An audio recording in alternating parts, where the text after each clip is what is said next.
Sir எனக்கு பையன் கிடைச்சிருவான்ல? Book பண்ணியாச்சுப்பா, வர தையில உனக்கு கல்யாணம். சார் ரொம்ப தேங்க்ஸ் சார். ஓகேம்மா, போயிட்டு வா. சார் வணக்கம் சார். வாங்கம்மா, உட்காருங்க.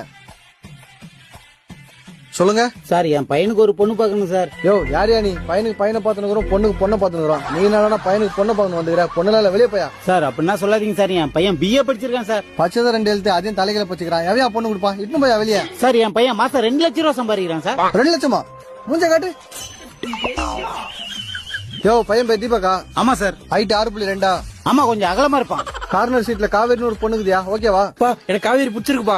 பொண்ணு என்ன ஜாதி என்ன கோத்திரம் தெரியாம பொண்ணு பிடிச்சிருக்குன்ற? எனக்கு பொண்ணுன்னு இருந்தாலே பிடிக்கும்பா. சார் நீங்க பாருங்க சார். யோ, காவேரி 3 கண்டிஷன் போட்டுக்குதியா? கண்டிஷன் வேணாம் சார், 6 போட சொல்லுங்க, நல்ல முடிவு வரும். யோ தற்குறி, கண்டிஷன் அது இல்ல. மாப்பிளைக்கு அப்பா அம்மா இருக்கக்கூடாது, அப்பா அம்மா இருந்தா அவன் மாப்பிளையே வரக்கூடாது. கையிடுங்க சார், நான் காவேரியை கட்டணும். நீங்க அடுத்த கண்டிஷனை சொல்லுங்க சார். 5 மணிக்கு எந்திரிக்கணும், வாசு தெளிக்கணும், கோலம் போடணும். 6 மணிக்கு டீ ஊத்த, அவளை எழுப்பணும், அவளுக்கு பிடிச்ச பிரேக்ஃபாஸ்ட் சமைக்கணும், அவளுக்கு வேலை கட்டி கொடுக்கணும். இதெல்லாம் பார்த்தா வேலைக்கு போயிட்டு வீட்டுக்கு வந்து அவ கையை கால அமுக்கணும். எல்லாத்துக்கும் மேல அவ தூங்கும் போது பாயா இருக்கணும், இயங்கும் போது தாயா இருக்கணும். என்னப்பா சொல்ற? காவேரி ஓகே சொன்னா நான் நாயா கூட இருப்பேன் சார். காவேரி உனக்குதான்.